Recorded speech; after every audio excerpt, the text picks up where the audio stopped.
안녕하세요. 이제 오늘은 마지막 수업을 하겠습니다. 마지막 수업.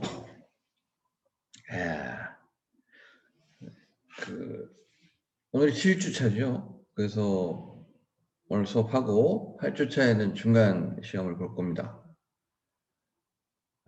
그리고 공지한 것처럼 제가 그 수업을 계속 진행할 수가 없는 상황이라 다른 교수님 모셔서 중간고사 이후에 수업을 맡기려고 합니다.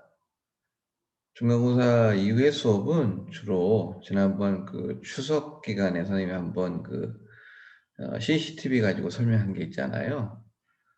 그런 식으로 다음 교수님께 진행을 그렇게 해달라고 좀 부탁을 드렸어요. 그분은 중국, 대만에서도 학위를 하시고 중국에서 아주 오랫동안 그 기업에서 중국 전체를 다니는 항공사의 사장이셨어요. 그래서 그 양반이 각 지역의 어떤 특성이라든가 인문 환경이라든가 이런 것에 대해서 아주 잘 알고 대한민국에서 손꼽을 거예요. 아마 잘 아시는 분이라 그런 식으로 수업을 진행하도록 부탁을 드렸습니다. 어, 제일 좋기로는 여러분들이 그 수업을 듣고 그 지역에 대한 질문이나 이런 것들을 가지고 진행하는 게 제일 좋겠고요. 만약에 여러분들이 또 이렇게 질문도 하지 않고 이런다면 그 발표하는 지역에 관련해서 여러분들이 발표를 하는 수업으로 진행을 하는 그런 두 가지 옵션이 있습니다. 그러니까 잘 선택해서 저에게 말씀해 주시면 제가 그 교수님에게 전달해 드리겠습니다. 그리고 또 한 가지는 어, 지금 과제가 하나 있습니다. 과제. 그동안 과제 없어서 좋았죠. 그런데 이제 중간 시험 일단 이 클래스에다가 과제에 대한 내용은 공지해 두었습니다. 그래서 여러분들이 여태까지 선생님 수업 진행되는 동안 7주차까지 진행되는 동안에 이 수업 내용을 가지고 여러분들이 교수가 되어서 한번 시험 문제를 출제해 보는 겁니다. 그래서 그 출제한 내용을 이번 주 토요일까지 어, 이 클래스 과제에다가 탑재를 해 주시면 되겠습니다. 그렇게 어려운 문제가 아니죠. 여러분들 시험 준비도 하면서 예상 문제도 뽑아보면서 하는 것이 여러분의 과제가 되겠습니다. 그러니까 충실하게 할 수 있도록 하시고 오늘은 지난 수업에 이어서 그 여러 가지 중국의 자연 환경 뭐 이런 것에 대해서 그런 환경 속에서 사람들이 살면서 어떤 어, 변화된 문화가 존재하고 있는가. 역사적으로 보면 각 지역마다 뭐 다른 나라로 존재했던 그런 지역도 있었지요. 뿐만 아니라 중국의 어떤 넓은 영토 환경에서 비롯되는 다양성 이런 것들이 상당히 많습니다. 우리나라의 영토 환경은 중국에서 훨씬 작기 때문에 뭐 어딜 가도 크게 다른 민속이나 민족, 종족이 보이지는 않죠. 그렇지만 중국은 그러한 것들이 다 있습니다. 그래서 그런 부분에 대해서 좀 오늘은 얘기해 볼까 합니다. 가볍게 얘기할 겁니다. 그래서 여기 보면 이제 꽈이지 꽈이, 지꽈이 이상하다. 정말 이상하다. 뭐 특이한데 뭐 이런 것들 있잖아요. 그런 것들이 옛날 문헌에 많이 적혀 있었다는 거죠. 그래서 그 얘기 외지에서 온 사람들이 그 지역에 가서 느끼는 여러 가지 이상한 것들, 신기한 것들 이런 것들이 옛날 고서에 다 정해져 있다고 합니다. 그래서 여기 보면 뭐 동북 지역에 가면 슈다과이 아주 특이한 게 10가지가 있고 뭐 섬서 샨시 지난번에 봤던 것 거기에도 슈다과이 10개가 있다. 근데 윈난에는 스바다과이 18개. 그럼 뭐냐? 이 동북이나 섬선은 그래도 나름 용민족, 농경민족이 이렇게 나름 털을 잡고 있었기 때문에 그래도 이상한 점이 한 10개에 제한되었다면 윈난성은 중국의 서남 쪽에 있는 해발 2,000, 3,000m 되는 그런 지역이잖아요. 그러다 보니까 산악 지역에서 서로 뭐 한 곳에 다 모여 살 수는 없는 환경이잖아요. 그러니까 다들 산에서도 그 지역이긴 하지만 서로 다른 풍속을 가지고 있고 서로 다른 종족들이 살고 있기 때문에 그것이 어, 더 다양하지 않았을까. 2배에 해당하는 그런 다양함이 있다. 뭐 동북 지역 추운 지역이죠. 동北겨울에 한참 춥고 하얼빈의 빙덩 우리 백두산 장백산의 만년설이라든가 그 심양, 셔냥 우리가 만주 얼마나 추워요. 옛날에 영화 보면 만주 지역에서 독립운동하는 분들이 뭐 눈밭에서 고생하고 추위에서 고생하는 그런 것들을 어찌됐든 그런 모습들이 있다. 특히 이제 중국에 가면 이제 여러분들이 나중에라도 중국에서 생활을 하면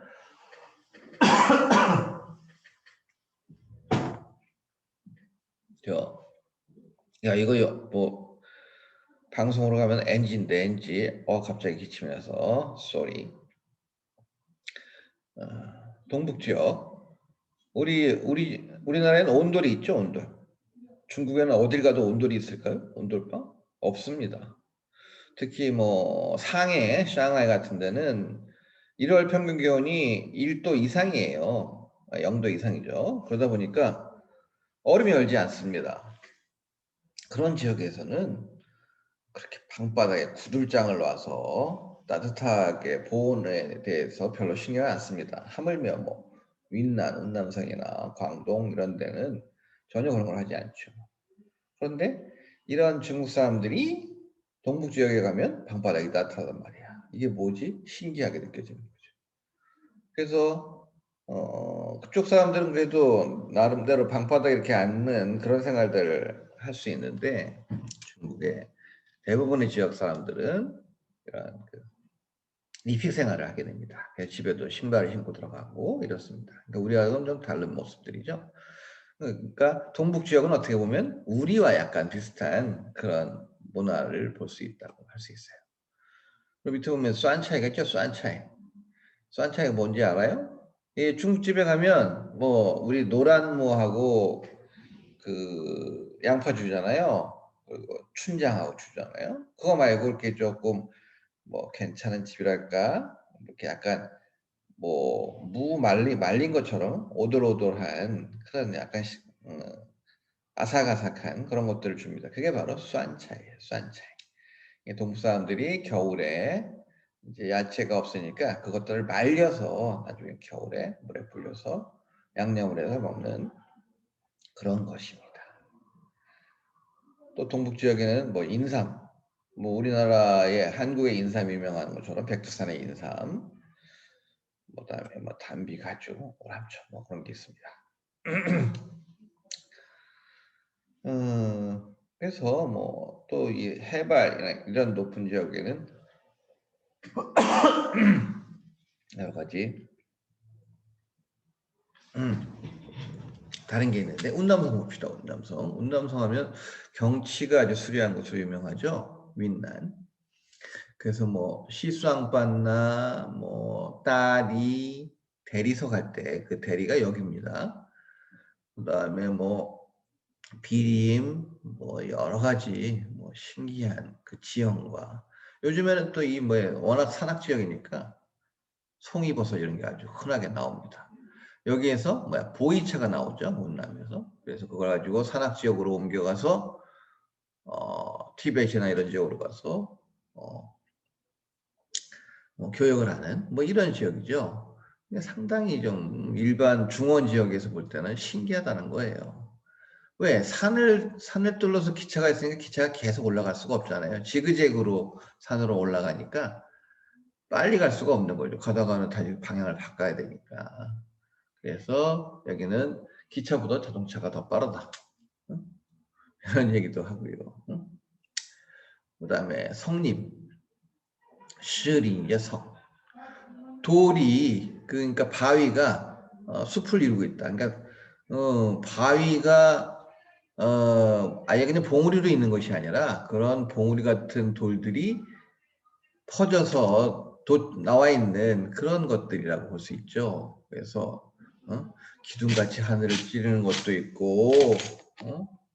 뭐 여러 가지 모습들을 가지고 있는 것이 그 그것의 모습이다. 뭐 아주 신기한 모습들, 그다음에 뭐 묘족, 이족, 뭐 그냥 아주 소수민족들이 아주 많은 곳이 이곳이에요. 그래서 이곳에 보면 뭐 특히 봄에는 여기가 화훼 산업이 발달돼 있거든요. 담배, 담배도 그렇고요.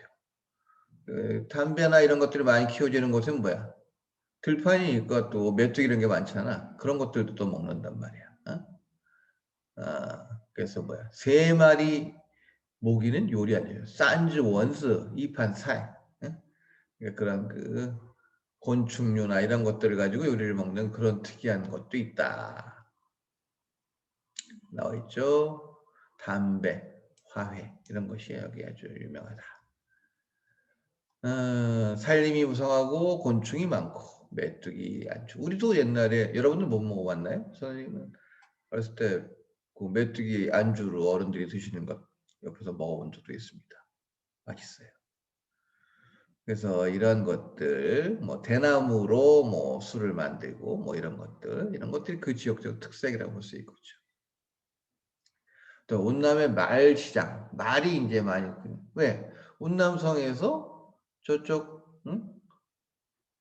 그 더 높은 칭장고원으로 어떤 교육을 하려면 말이 필요하잖아요. 그러니까 말 시장이 있는데 특이한 시장인 것이죠. 그죠? 한족들이 살고 있는 중원 지역에는 그냥 일반적으로 농사를 짓고 있기 때문에 가축을 뭐 교육하는 그런 것은 아주 드물지만 운남은 이런 것이 아주 일반화되어 있다는 거죠. 그러다 보니까 사람들이 생활하는 운남에서 생활하고 있는 사람들의 생활에는 말시장과 밀접해 돼 있고 그러다 보니까 말시장에서의 어떤 교류나 교환을 할 때 서로 지켜야 할 에티켓 뭐 이런 것들이 금기사항이 있다.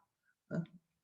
뭐 밥상에 밥과 반찬은 움직이지 못하고 반찬 그릇을 들고 국물을 먹어서는 안 된다. 이게 뭐냐면 이게 뭐 참화고도 같은 데 가다가 짐이 실은 뭐 말이 절벽으로 떨어지거나 짐이 쏟아지는 뭐 이런 것을 의미하기 때문에 그렇게 안 한다. 어? 그리고 또 뭐야 문턱을 밟아서는 안 된다. 이럴 때는 뭐 산정을 만난다. 샤오지간 뭐 이런 척박하고 어려운 위험 속에 노출된 생활을 하는 사람들일수록 이런 금기가 많이 있겠죠. 온남이 그렇다는 겁니다. 자, 그러면 또 이러한 자연환경이 어떤 영향을 또 주었냐면 중국이 하나의 국가를 마련하는 통일하는 데 영향을 주었다. 그게 뭐냐면 그게는 서쪽에 일단 세계에서 제일 높은 고원지대인 칭장고원이 가로막고 있었죠. 그리고 동쪽엔 뭐예요? 세계에서 제일 큰 태평양이 막고 있습니다. 그렇죠. 그래서 이런 폐쇄적인 환경. 그리고 이들에게 뭐 이들이 굳이 그 지역을 넘어서 중앙아시아나 서유럽으로 진출할 필요가 없었어요. 왜? 이 넓은 영토 안에는 모든 것이 다 풍요로웠기 때문에 그 안에서 다 해결이 됐기 때문에 확산할 필요도 없었고 그쪽에서 뭐 침략해 올 수도 없었다. 중간에 유목민족들이 그것을 막고 있었던 완충작용을 했었다고 볼 수 있는 거죠. 그죠? 그래서 교통이 발달되지 못한 상태에서 그 칭장고원을 넘어서 넘나들어서 교류를 할 수 있는 건 불가능하고 큰 바다를 넘어서 올 수 있는 것도 불가능합니다. 그 당시에 뭐 백길이라고 하는 것은 다들 그 육지가 보이는 육지를 따라서 이동했을 뿐이지 어떤 대양을 가로질러 갔을 정도의 어떤 항해술이나 이런 것들이 있지는 않았겠죠. 그렇습니다. 자, 지금 그래서 이러한 그것들 그리고 특히 강의 흐름이 모두 서쪽에서 동쪽으로 흘러가죠. 서에서 동으로 한 곳으로 한 방향으로 간다. 이것도 통일이죠. 그래서 보면은 유럽에 무슨 알프스 산이 산맥이 있으면 거기서 흐르는 산은 사방으로 흘러나가서 그 강과 강 사이에서 사람들이 교류하기 힘든데 여기는 그래도 서쪽과 동쪽이 하나로 이어지는 중국 전체 대륙에서 서부와 동부가 연결되는 그런 고리 역할을 했다. 그럼 나중에는 뭡니까? 경항 운하가 있잖아요. 찡항. 그 베이징에서 항저우까지 그 수나라 때부터 시작했던 그런 그 대역사, 수로 이런 것들이 있었기 때문에 항상 그 백기를 이용해서 교류가 가능했다. 이런 얘기를 할 수 있습니다. 그래서 어찌됐든 중국 자체는 한족들은 농업 문화이기 때문에 한 곳에 정착을 해야 되겠고 이들이 또 유목민족들의 침략을 막아내기 위해서는 강력한 전제 군주제가 필요했고 그 군주제가 농민들을 보호하는 역할을 해야 되기 때문에 그 보호 속에 들어가야 되는 것이죠. 그리고 전제 군주 체제의 경제적 기반은 농사입니다. 땅입니다. 그러니까 더 많은 땅을 가지고 확보해야만이 그 땅에서 농사를 지어서 생산되는 것이 결국은 국가를 튼튼하게 하는 기반이 되기 때문에 더 많은 영토를 항상 갈구하는 것이 중국 문화의 기본이 아니었나 이렇게 생각이 됩니다.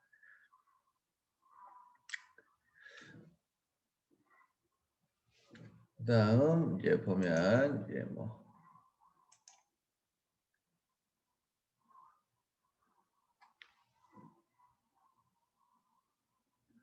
그 원나라 때 베이징 말이죠. 베이징은 사실은 중국 한족들의 영역은 원래는 아니었죠. 옛날에 연나라가 있었지만 약간 북방에 있기 때문에 물도 없습니다. 그래서 어떤 한족의 농경 사회에는 맞지 않는 그런 곳인데 사실은 그 징기스칸의 원나라가 그때 북경에 도읍을 했습니다. 그렇지만 이제 물자가 항상 부족하죠. 남쪽에서 가져와야 되잖아요. 그래서 그러다 보니까 천진까지 바다로 연근해에서 바닷길을 이용하다가 산동이나 이런 쪽에서 그냥 뭐 태풍을 만나고 이러면 홀라당 다 그냥 물속으로 빠지니까 안전하게 운하를 완성하고 보완했다는 거죠. 시작은 물론 수나라 때 있지만 이러한 것들이 이런 해운, 수운이 발달된 것이 결국은 하나의 국가를 만드는 유기적인 어떤 협조를 만드는 그런 통일의 기초가 되었다라고 볼 수 있습니다. 그래서 이제 자연환경이 이제 뭐 어떤 뭐 통일이나 이런 데 미치는 영향을 설명을 했고, 어, 자, 그러면 이제 중국 사람들의 체질, 중국인이라고 하는 것도 좀 모호하지요. 우리가 얘기하는 중국인들. 근데 어떻게 보면 티베트 사람들 막 시커멓고 막 인도 사람 같이 생겼잖아. 그죠?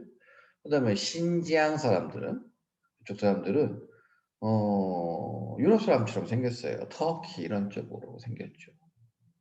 근데 중국의 남쪽으로 가보세요. 원래 시안강, 홍콩이나 타이완 이런 데 원래 살고 있는 사람들 보면 필리핀 사람 혹은 그 남방 쪽에 있는 사람들과 거의 비슷해요. 키도 조그맣고요. 얼굴도 까마잡잡하고요. 삐싹 말라 있고요. 그렇습니다. 이런 것들은 뭐냐면 워낙 그 대륙이 크다 보니까 어?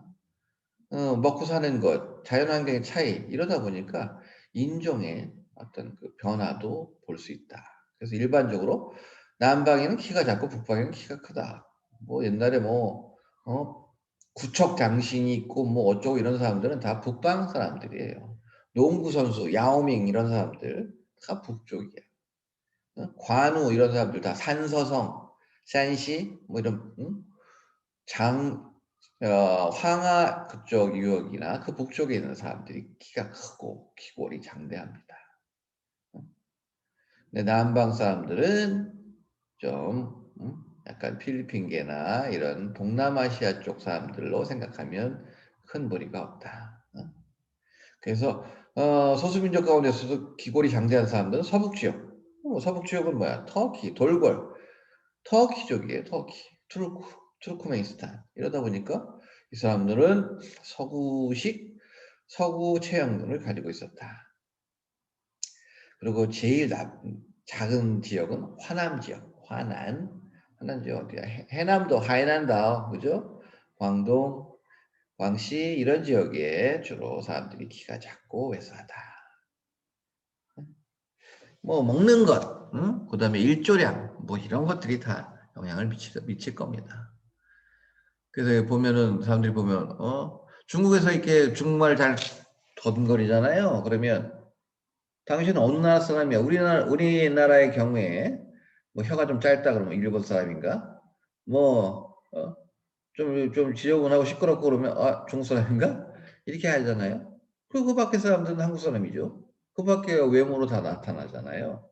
동남아 계통도 마찬가지지만 중국 사람들은 그래서 우리는 그냥 사람들을 보고 어느 나라 사람이에요? 유추도 하고 그러잖아요. 중국 사람들은 워낙 그런 사람들이 이렇게 섞여 있기 때문에 심지어 우리처럼 우리가 만약에 이제 중국말을 잘 못하고 더듬거린다 그래도 어느 나라 사람입니까? 물어봐요. 니슈 나고렌 안 하고 니슈 나리렌?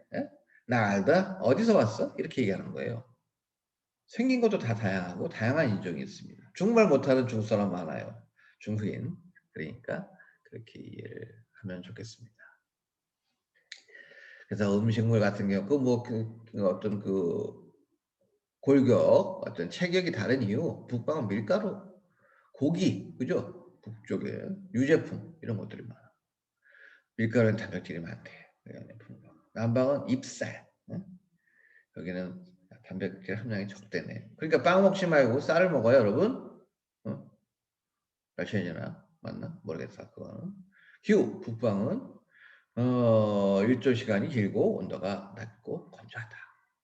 일조 시간이 길다는 것은 철인 이런 것들에 해서 골격선장이 유리하고 남방은 피가 많이 오고 일조 시간이 짧다.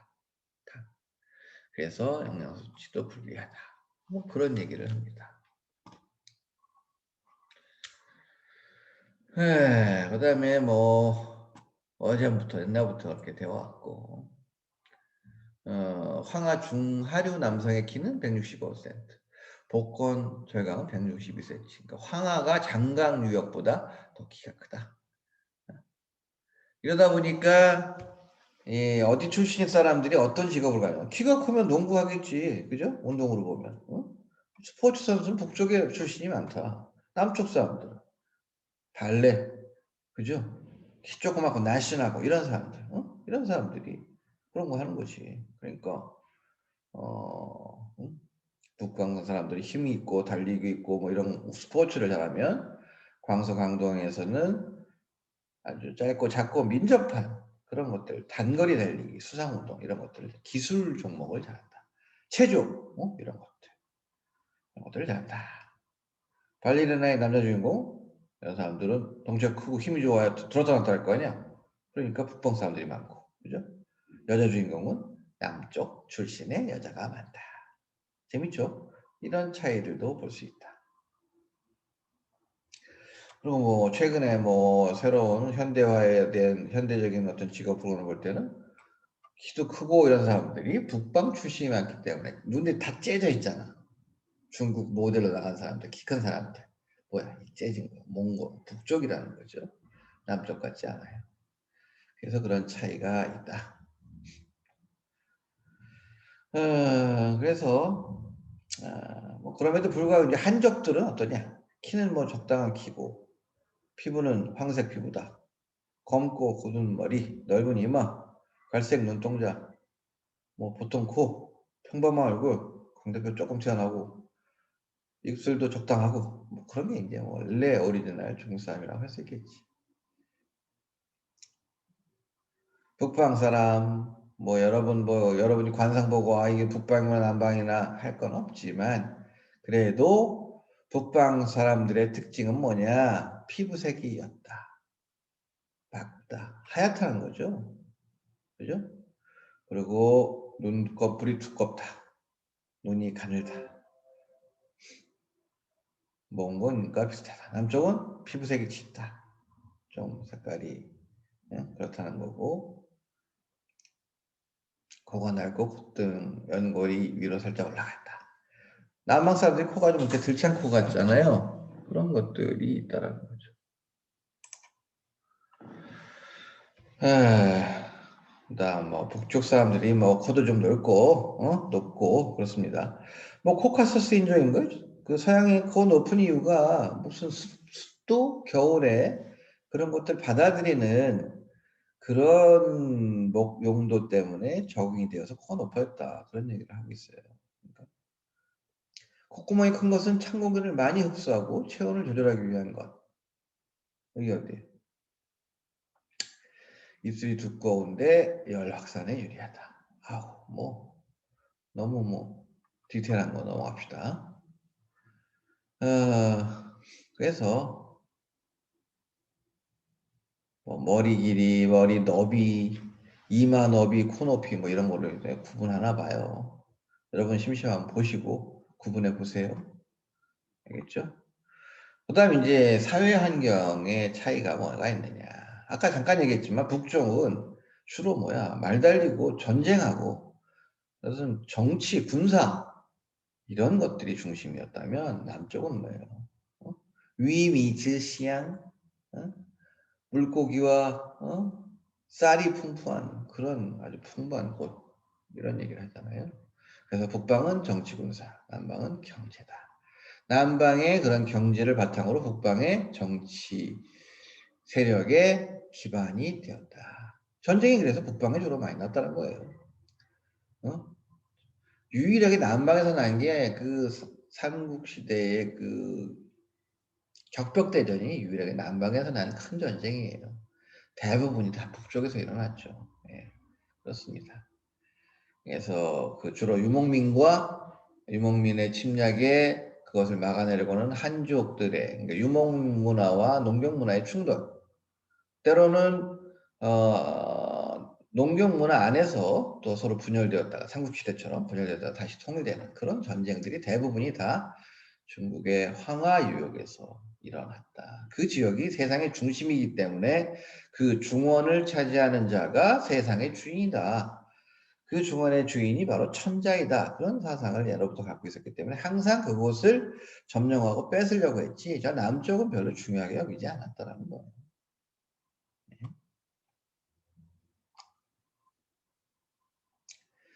자, 그래서 중국에는 전쟁이 두 가지가 있었는데 영역 방어와 변경 확장. 어떨 때는 뭐 유목 민족들이 쳐들어오는 전쟁, 그걸 막으려고 하는 게 영역 방어가 되겠고, 또 때로는 한족이 강성해져서 북쪽에 유목 민족을 침략하는 그런 변경 확장 이런 게 하나가 있고, 또 하나는 아까 얘기한 것처럼 뭐 예를 들면 공간적으로 보면 장성 내부에 있고 장성 안에서 이남 지역에서 새로운 뭐 황제권을 도전하는 새로운 뭐 분열, 삼국시대가 가장 큰 예겠지. 뭐 이렇게 할구하다가 그들이 또 통일하는 위나라 진나라 통일됐잖아. 그런 전쟁 두 가지로 나눌 수 있다라는 거예요.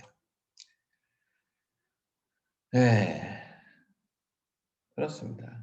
그리고 이제 만리장성 같은 경우 이거는 이제 지금 현대적 관점에서 남북의 차이라고 볼 수 있지. 원래 전통적 개념에서는 만리장성 이남이 중국 한족들의 영역이라고 보면 거기에 남과 북은 친일린과 화이허가 되겠고, 지금 오늘날 보면 전체적으로 자연환경을 보면 만리장성을 보면 그게 만리장성 이남이 농경 문화이고 그 북쪽이 유목 문화로 나눠질 수 있다 이런 얘기예요. 그래서 그것이 어떨 때는 만리장성 뭐야? 결국은 싸움의 장소, 전선이야. 북쪽에서 들어오고 쳐들어오고 뭐 남쪽에 있는 왕조가 쳐들어 나가고 이런 것들이 있는가 하면 평화 시대에는 이 지역에서 교역도 있었다는 거지. 유제품, 고기와 그지? 남쪽에 있는 쌀과 채소 이런 것들이 교역을 이루는 그런 곳이기도 했다. 어떻게 보면 이 만리장성은 인간들이 만들었지만 어떤 그런 그 문화적인 경계선을 어, 만들어 놓고 있다라는 거죠.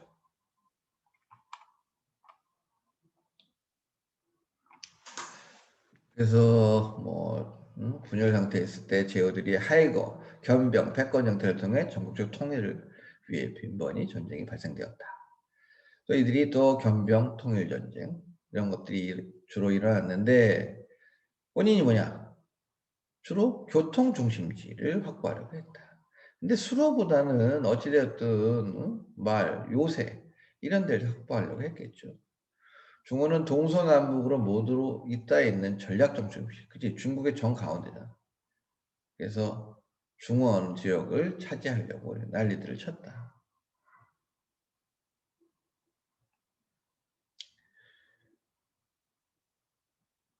그리고 이제 자율적 요인으로는 북쪽에서 왜 전쟁이 많았느냐? 북쪽은 화이허 이런 평원 지역에 있어서 대단히 병사들을 이끌고 전쟁을 하기가 쉬웠다. 남방에서는 주로 전쟁이 좀 주광 같은 게 광동성 이런 데는 거의 전쟁이 일어나지 않았다는 거지. 그래서 북쪽에 있는 사람들이 전쟁을 피해서 남쪽으로 많이 피난을 갔다. 그래서 북쪽의 그 척박한 상황에서 개발했던 인간들의 농업 기술이 남쪽의 우월한 자연 환경과 마주치면서 같이 시너지 효과를 내면서 남쪽이 훨씬 더 생산성이 높아지는 그런 결과가 되었다는 얘기도 우리가 할 수 있는 겁니다.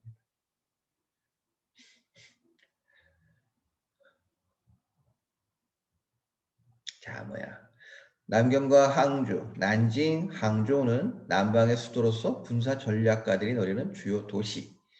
이에 반해 스촨 지역은 독립적이고 도읍에서 멀리 떨어져 있기에 독립된 세력을 통한 할거. 그러니까 촉이 나중에 그쪽에 숨어 들어가서 따로 왕권을 유지한 거죠. 그렇게 유리했다라는 거죠. 그래서 역사를 살펴보면 진나라, 한나라, 위진남북조, 분여, 진한, 그죠? 통일이죠. 위진, 남북조, 분열, 수당, 통일, 5대 19, 분열, 송원, 통일, 명청, 통일 이렇게 돼 있잖아요.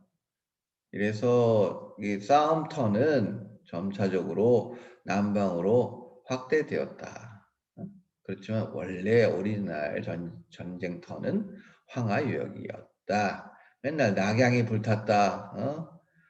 장안성이 어떻게 됐다. 이런 얘기 맨날 하잖아요. 그죠? 그런 얘기가 바로 이런 이유 때문이다. 이러다 보니까 남방 지역은 어? 인구, 경제 이런 사람들이 많이 내려가서 경제적인 면에서 절대적인 우위를 차지하게 되었다는 거예요. 그러면서 나중에는 곡창지대가 되니까 전략적 지위도 점점 올라가게 됐고 그러다 보니까 그곳을 또 차지하려는 그런 그 군사력 세력들이 나타나게 되는 것이죠. 그러니까 점차적으로 전장 지역이 확대되었다. 그래서 위진 남북조 시기 때는 남쪽에 전쟁이 많았다. 왜? 남북조 왕조가 북쪽에도 있지만 남쪽에도 있었잖아. 그러니까 북쪽에 있는 왕조들은 그 만리장성 너머에 있는 유목 민족들이 내려와서 그곳을 차지했었던 것이고 그 지역에서 또 남쪽으로 밀려난 그런 그 한족들은 자기들끼리 또 통일을 하려고 하는 그런 전쟁이 있었다. 이때 남쪽에서 전쟁이 유일하게 많았다라는 것입니다. 하남성의 경우 전국적으로 경제와 문화의 중심지였으며 화이허 문명의 발원지였으나 근대 와서 전국적으로 경제 발전이 낙후되어 개발 지역으로 전락되었다. 저개발 지역으로 전락되었다. 지금은 내륙 지역보다는 바닷가 지역이 훨씬 더 경제적으로 발달돼 있죠. 그러니까 과거에 맨날 그 전쟁에 휩싸였어 황폐해진 그런 것들 때문에 오늘날도 그곳이 그렇게 경제적으로 발전하지 못한 내륙 지역이다라고 얘기할 수 있습니다. 그래서 수도도 보면 대부분이 북쪽에 있었다. 그래서 북쪽 사람들 보면 아주 명나라, 청나라, 지금 중국 계속 수도잖아요. 그러니까 아주 수도로서 원밍쇼도 이런 얘기합니다. 자기들이 엄청 잘났다고. 쥐도 잘난 것도 아닌데 거기 사는 사람만으로도 타 지역에 사는 사람들을 멸시하는 그런 성향도 많이 보이고 있어요. 그래서 뭐라 그럴까? 샹하이는 이제 경제적으로 무척 발달되어 있잖아요. 그러니까 서로 이제 지역 감정이 있습니다. 북경 사람들은 야 아무리 그래봐야 정치 중심은 여기다. 니들이 뭐 까부냐 이러고 상해는 베이징 니네들 정치만 하냐? 먹고 살 방법은 있어? 이런 식으로 서로 갈등을 한다고 합니다. 어찌되었든 그런 식으로 북쪽에는 예로부터 정치 중심 도시가 많이 있었다. 남쪽 지역 가만히 보면 조금 크고 작은 산맥들이 많이 있어요. 그래서 서로 왕래가 쉽지 않습니다. 특히 광동성과 후지에는요, 산맥이 지나가고 있어요. 산맥이 가려져 있어요. 크고 작은 산맥들이 아주 촘촘하게 발달되어 있어서 서로 왕래가 어려웠습니다. 그래서 지금 중국에 뭐 8대 방언이라고 하는데 광동말이 있는 것처럼 복권말이 따로 있어요. 복권말은 타이완하고 똑같이 해서 민난어라고 하잖아요. 민난어, 민이라고 하는 것은 복건성의 옛말이죠. 한마디로. 민의 남쪽의 말이다. 민난위, 민남어 이렇게 얘기하는데 왜? 민남어와 광동어는 전혀 다릅니다. 옆에 붙어 있음에도 불구하고. 그런 것들은 바로 그런 자연 환경 때문에 비롯된 것이다. 그리고 이런 지역에는 북쪽으로부터 전쟁을 피해 내려온 사람들이 따로 살았기 때문에 상당히 폐쇄적으로 전쟁에서부터 피난을 했던 그런 사람들이었기 때문에 이들은 그곳에 살고 있다. 그런 겁니다. 그래서 그렇고요. 그 다음 이제 뭐 아까 얘기한 것처럼 역사가 이렇게 흘러나왔다. 북방의 수도를 정하는 것은 정부의 정치 형세와 군사 형세에 의해서 결정된 것이다. 황제는 전국 정치의 정점에 있고 무력 부대의 총사령관으로서 군대를 통솔하기 때문에 전국을 안정시키기 위해서는 어떤 군사화가 주둔하고 있는 중심에 있어야 한다. 만약 도성이 대군이 유수한 곳과 멀리 있을 경우에 황제는 군사력이 보좌를 받을 수 없어서 쉽게 반란이 일어났다.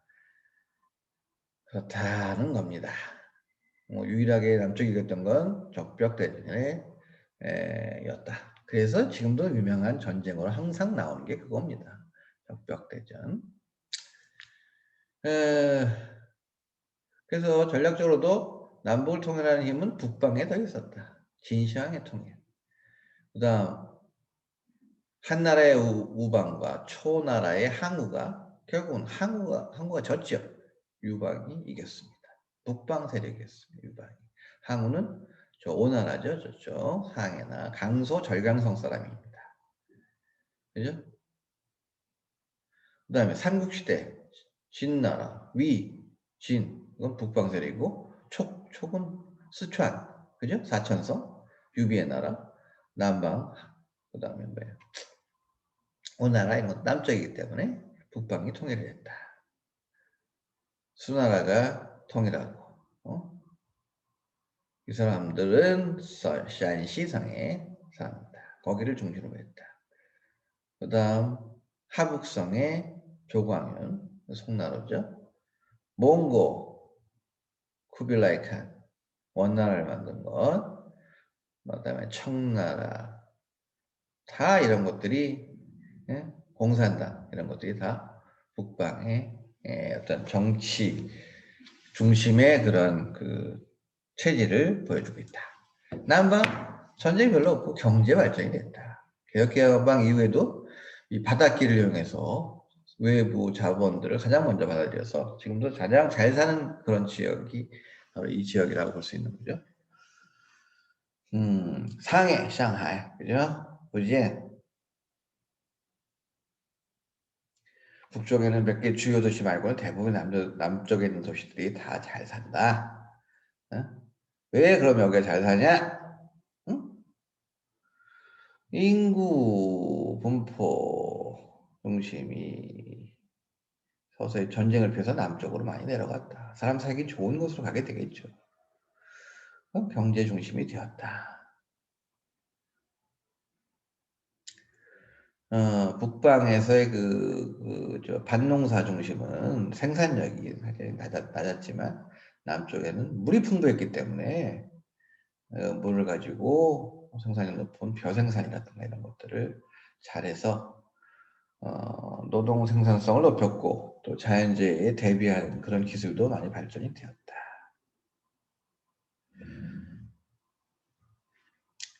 그래서 개혁개방 이후에도 80년대 얘기하는 거죠. 중국이 서구 자본을 받아들인 그 이후에도 복건성, fujian과 간수성을 비교하면 간수는 내륙이죠. 북쪽에 있는 거. fujian, 복건은 타양 바로 앞에 있는 거. 경제 수준이 엄청 4대 1, 4배 정도로 fujian이 더 잘 산다. 이런 얘기입니다. 그렇지만 이제 남방의 그런 것들을 보면 남방에서 우선 경제적으로 우위를 차지했고 특히 이제 개항 시대에 1900년대에 들어서면서 서구의 그런 열강들이 주로 이 남방 지역에 제일 먼저 접촉을 시작했다, 상륙하기 시작했다 그런 거예요. 그래서 중국에서 그 개항 시대에 서구 문물을 가장 먼저 받아들인 것도 중국의 남부 지역이고요. 또 이 지역에서 그 서구의 그런 그 무역과 서구의 어떤 그 공장식 생산 방식 이런 것들을 가장 먼저 배우고 도입한 곳이 남방이에요.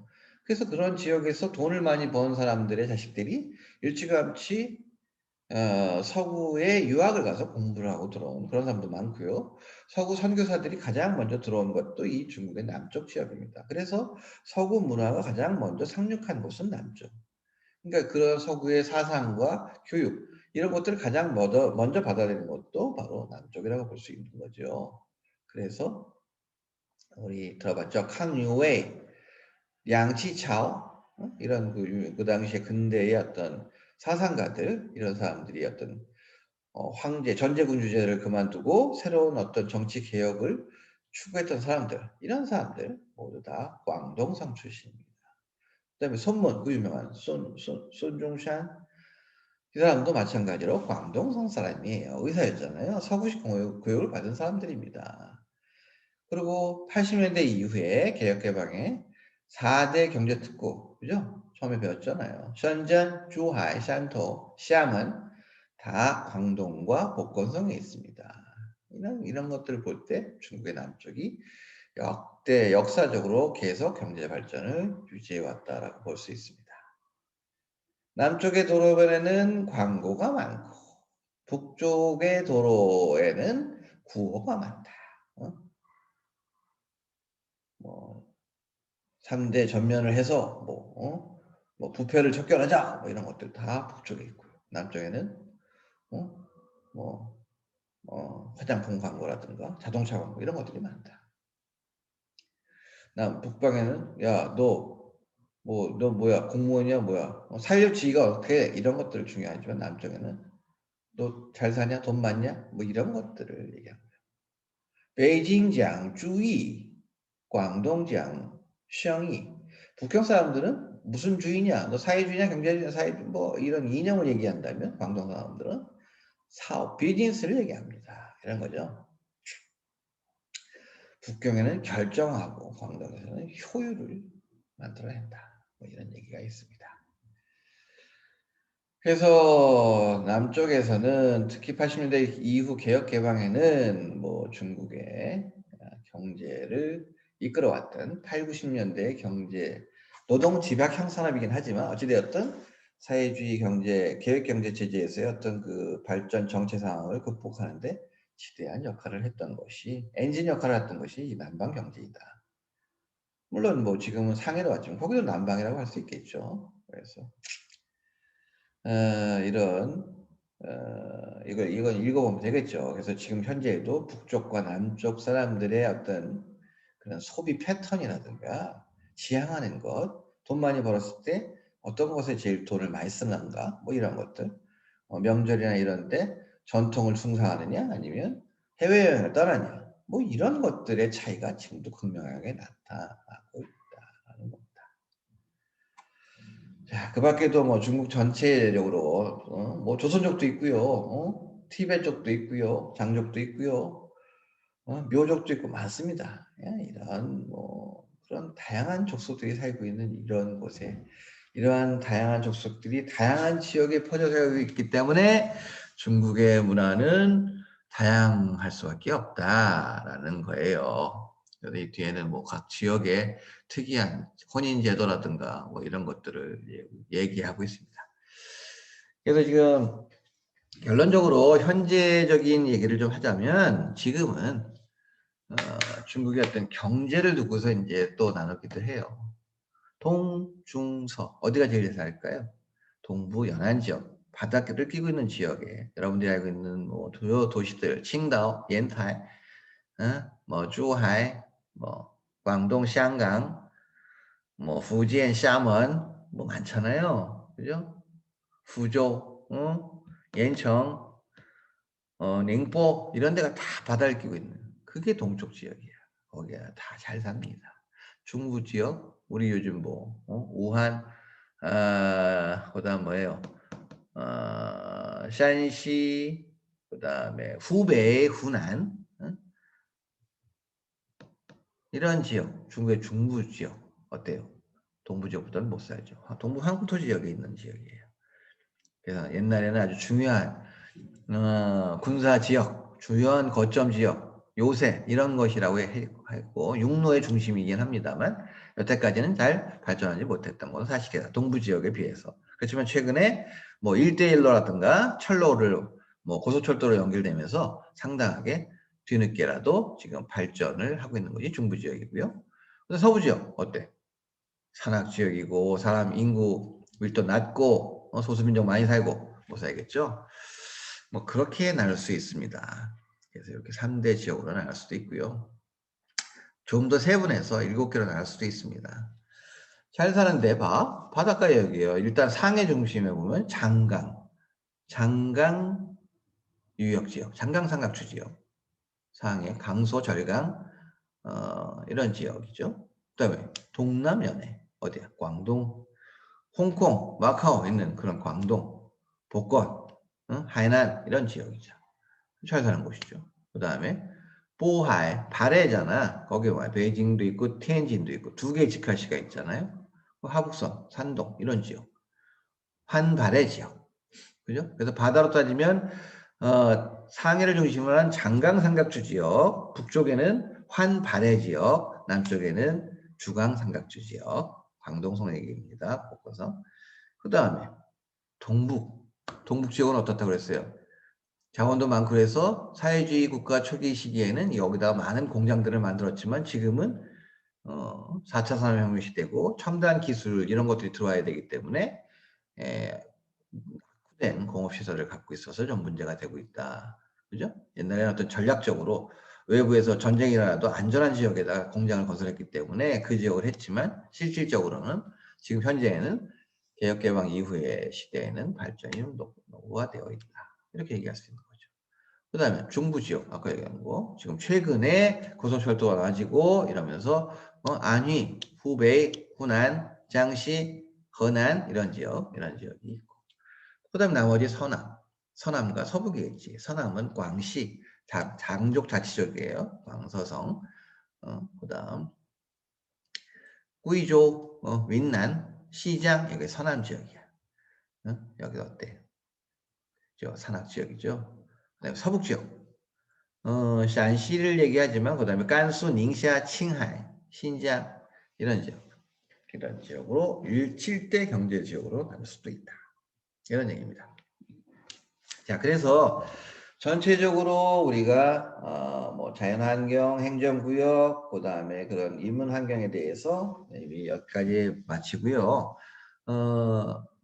과제 다음 주 이번 주 토요일까지 20문제 만들어서 제출하시고 다음 주에 시험을 보도록 하겠습니다. 여러분들이 낸 시험 출제 문제를 적극 반영하겠습니다.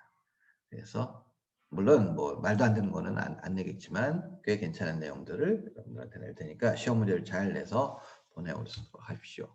그리고 자세한 것들은 저 카톡방에 열려 있으니까 선생님이 총장 직무 대행을 하더라도 여러분들과 항상 교통하겠습니다. 그리고 다음에 오시는 교수님하고도 제가 수업 내용에 대해서 차질이 없도록 최선을 다해서 준비하도록 하겠습니다. 예, 그러면 선생님 업무하러 가겠습니다. 안녕. 再见。